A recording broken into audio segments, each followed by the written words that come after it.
On November 2nd, 1917, Britain's Foreign Secretary, Arthur Balfour, wrote a letter that would set off a conflict still being fought more than 100 years later. His Majesty's government view with favour the establishment in Palestine of a national home for the Jewish people and will use their best endeavours to facilitate the achievement of this object. When Balfour wrote of his government's intent to create a Jewish homeland in Palestine, 90% of the people living there were not Jewish. Just 31 years later, most of them were gone. כמה אתה חושב אנשים הרגת ככה? לא ספרתי. אני לא יכול לדעת בחיי. היה לי מקלע עם 250 כדורים. This is the story of the British promise that led to the destruction of Palestine and the creation of the State of Israel.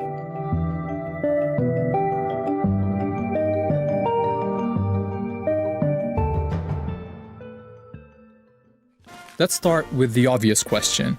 Why were the British making promises about other people's countries? Short answer, empire is one hell of a drug. This was World War I, and the British were making lots of promises. In addition to promising a Jewish homeland in Palestine, they promised Arab leaders independence if they rose up against Britain's enemy, the Ottoman Empire. The Arabs did. Hollywood even made a movie about it. Arabia's for the Arabs now. That's what I've told them anyway. That's what they think. That's why they're fighting. Oh, surely. A month after Balfour's letter, British troops took Palestine, ending 400 years of Ottoman rule. The people who lived there were Arabs, mostly Muslims, but there were Christian and Jewish minorities too. There was also a tiny number of European Jews who in the late 1800s had started building small colonies there. At a time when many Jews were suffering horrific persecution in Europe, they felt Palestine could be an escape. The idea of building up a Jewish presence in Palestine became known as Zionism, but it stayed a fringe movement among European Jews. Many of them felt they shouldn't have to leave their countries to avoid persecution. But Zionism as a political movement took a big step forward with an Austrian man called Theodor Herzl. And this guy is a very important name in this story. In 1896, he published Der Judenstaat, or in English, The Jewish State. In it, he said the only way for Jews to avoid Europe's anti-Semitism was not just to leave, but to have their own country. And Herzl didn't just write. The next year, he organized a conference in Basel, Switzerland, the first Zionist Congress. The attendees agreed on a program which sought, among other things, to establish a Jewish homeland in Palestine and promote Jewish settlement in Palestine. From here on out, the Zionist movement became very active, setting up funds to promote Jewish immigration to Palestine, companies to buy land there, and recruiting representatives to advocate for their cause with different governments. A few days after the conference, Herzl wrote this in his diary. At Basel, I founded the Jewish state. In 5 years perhaps, and certainly in 50 years, everyone will perceive it. He was only off by 1 year. Okay, so that is a lot of history, but it's important because the Zionist movement is a critical part of the story going forward, especially after it found a friend in the British government, where a lot of high-ranking officials supported Zionism, sometimes for unexpected reasons. Prime Minister Lloyd George, for example, was a Christian zealot who believed gathering the Jewish people in Palestine would bring Jesus Christ back to earth. Others, like Balfour, believed that getting the Jewish people out of Europe and into their own country would be a good thing. Herzl was pretty visionary when he wrote that the anti-Semitic nations will become our allies. Meanwhile, the Zionists assured Britain that their future country would be a reliable ally. So that's the backstory of how European anti-Semitism, Zionism, and British imperialism all led to the Balfour Declaration, this British promise to build a homeland for Jews in Palestine. Now we're going to look at how Britain did that. World War I had been a conflict between rival empires, and the winners set up the League of Nations to distribute the losing side's territories between them. They called it the Mandate System, putting territories once controlled by the Ottoman and German empires under the, quote, tutelage of advanced nations until they became independent. Britain was given the mandate over Palestine, but the Palestinian people were never asked what they wanted or what independence would look like to them. Listen to what Balfour wrote to one of his colleagues. For in Palestine we do not propose even to go through the form of consulting the wishes of the present inhabitants of the country. Instead, it was the Zionists who were consulted about what their vision for Palestine was, and so the mandate ended up incorporating not just the Balfour Declaration, but several clauses requiring Britain to ensure the establishment of a Jewish home in Palestine. British rule was very accommodating to the Zionist project. The Jewish community in Palestine grew with big waves of immigration. They had their own schools and factories and even their own militia, the Haganah, and they were led by the Polish-born David Ben-Gurion, the leader of their representative body, the Jewish Agency. To the Palestinians, it was clear that Britain wasn't delivering them independence. It was delivering their country to other people. In 1936, they went on strike. British forces tried to break the strike with arrests, torture, mass punishment, and executions. Leaders were exiled, weapons confiscated, and houses blown up.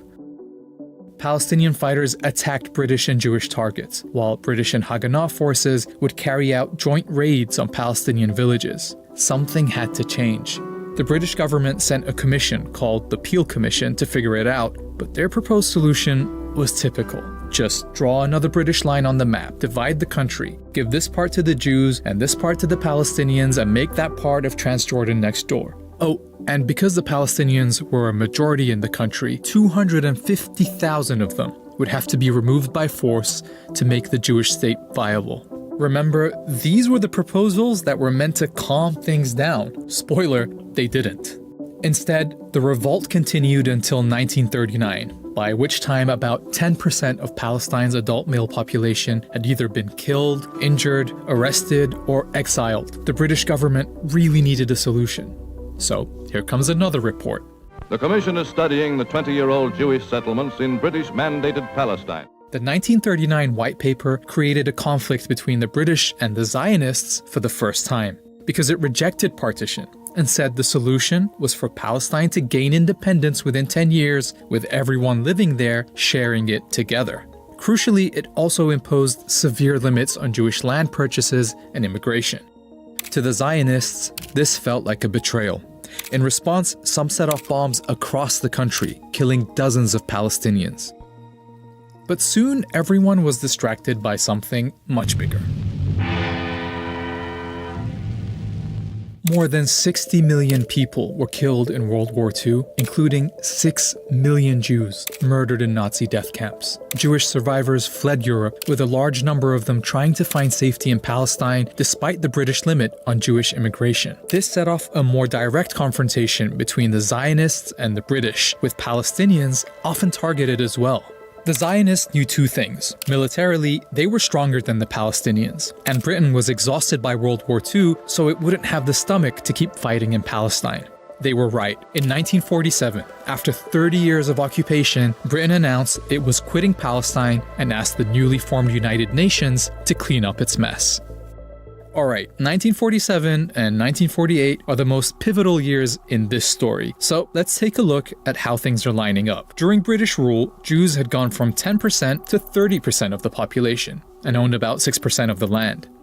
Under Ben-Gurion's leadership, the Jewish Agency was pretty much functioning as a government for the Jewish community. And the Zionist militias had tens of thousands of soldiers, modern weapons, and officers who'd already fought in World War II. On the other side, the Palestinians hadn't been allowed to develop their own administration or military. But as they waited for the UN's solution, they were still the majority all over the country. In November 1947, the UN, then only made up of a fraction of the world's countries, voted to partition Palestine. This plan marked off 55% of the country for a Jewish state, but the UN never explained how it could be a Jewish state when half the people in its territory were Palestinian. To nobody's surprise, Palestinians, and in fact all Arabs, rejected the UN's plan. Ben-Gurion and the Zionist leadership accepted, but they saw an opportunity. With the British on the way out, the Zionists knew they would have the strongest military in Palestine. Their forces were instructed to seize more territory than they'd been awarded by the UN and to do what was necessary to reduce the number of Palestinians in it.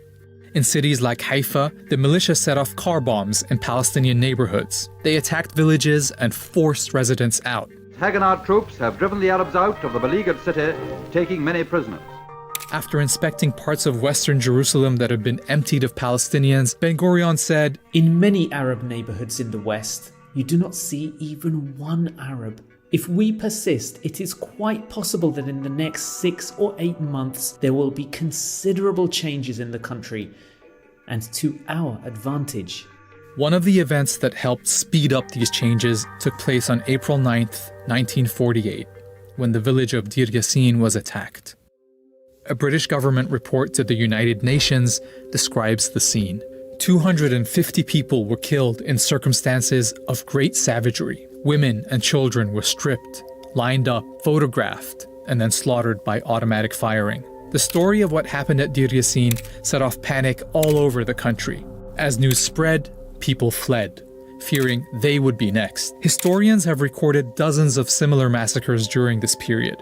Each time, they would result in entire communities fleeing.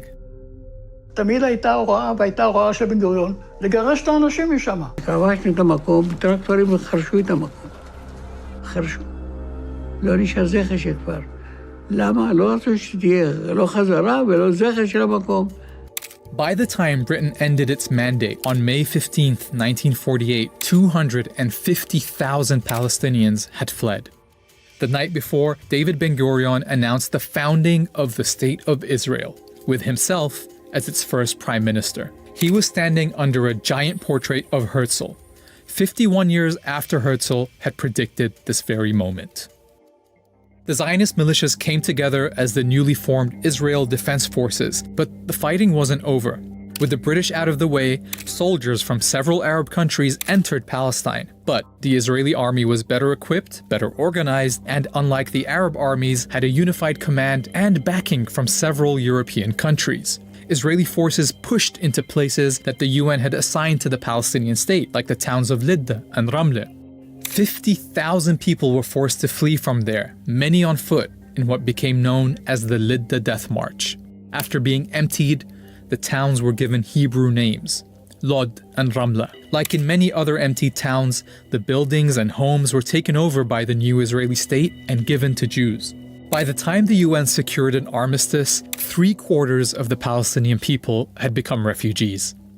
In Arabic, they call this the Nakba, literally the catastrophe. The new state of Israel made up 78% of what had been Palestine. The remaining parts were annexed by Jordan or taken over by Egypt. A year later, the UN passed a resolution calling for all Palestinian refugees to be allowed to return home. They never have been. Palestine had been erased. In the decades since, attempts to resolve this conflict have again tried to partition the land. With each successive attempt, the territory offered to Palestinians in their historic homeland shrinks even more. Ironically, Israel is still struggling to maintain the population advantage it gained in 1948 when it forced all those people out, because in 1967, it occupied the West Bank and Gaza, bringing all the Palestinians living there under its rule. And so today, the population of Jews and non-Jews in this land is roughly equal.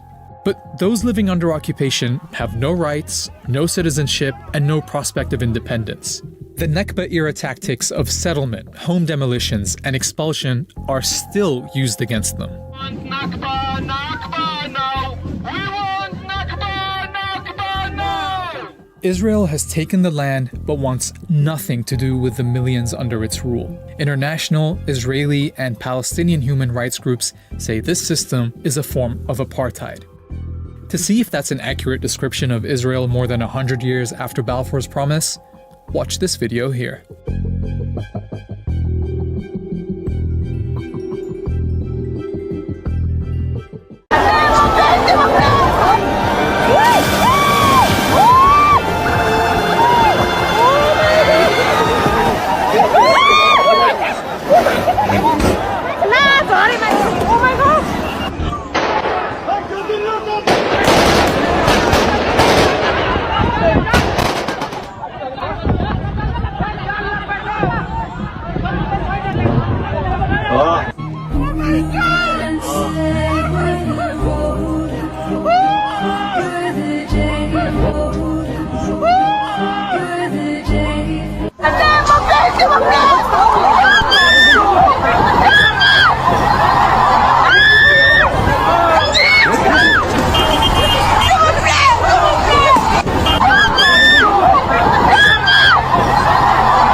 the last 48 hours, though, do you support what Hamas launched on Saturday morning?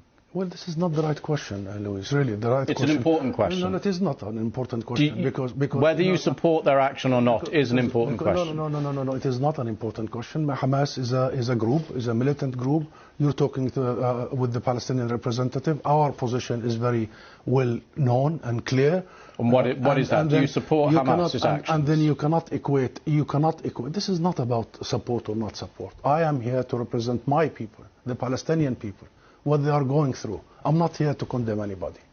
And if anybody that needs to be condemned, it's what you call the only democracy in the Middle East, that is Israel, between parentheses, that is doing what you have just reported, targeting civilians. And this has not just happened the last 48 hours.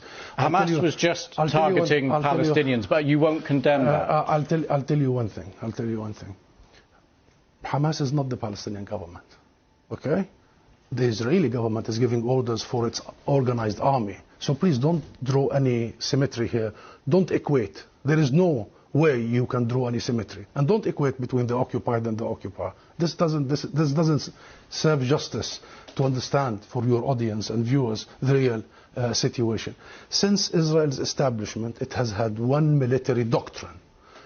When it fights, it goes and fights civilians, kill civilians, so they pressure the fighters. Since 1948, and go back to the record, and this has been repeated in Gaza and will continue to be repeated. So the conversation is not a blame game. I am not in the business of blaming the victim here. The real conversation is how do we stop this vicious, deadly cycle. You just condemned Israel for killing civilians, and you won't condemn Hamas for killing civilians. How many times you have interviewed Israeli officials, Louise? Hundreds of times. Hundreds of times. How many times Israel have committed war crimes right live on your own cameras? Do you start by asking them to condemn themselves? Have you? You don't. You don't. No, I'll answer that question. You don't. You know why I refuse to answer this question? Because I refuse the premise of it.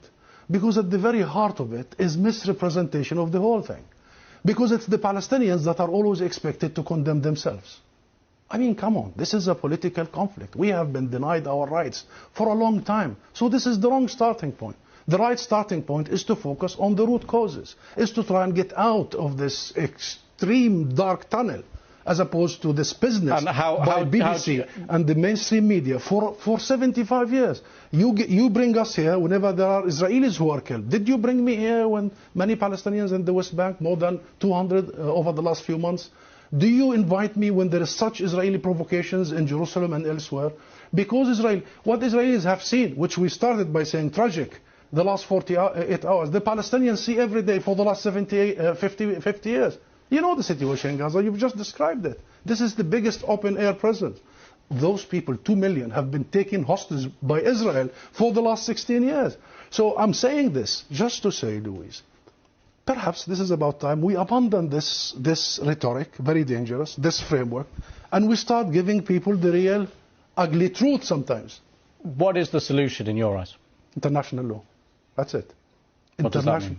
The equal application of international resolutions and law and legitimacy, as you did in Ukraine. Would you bring the Ukrainian ambassador here and start asking him to condemn some of his fighters? We need to fully and equally apply the rules that were created by the League of Nations after the horrors of the Second World War. We need to make sure that Israel is not the exception. It has been for the last 75 years. We need to make sure that nobody is above the law. Britain is renowned, Louise, for the rule of law. I think that's the solution. Israel is an occupying force. It is responsible to provide protection for the people under its occupation. And should they commit crimes and crimes against humanity in the coming hours and weeks, it must be held accountable by the international community and the international judicial system. Mr. Sam's, thank you very much for coming on the programme. Thank you.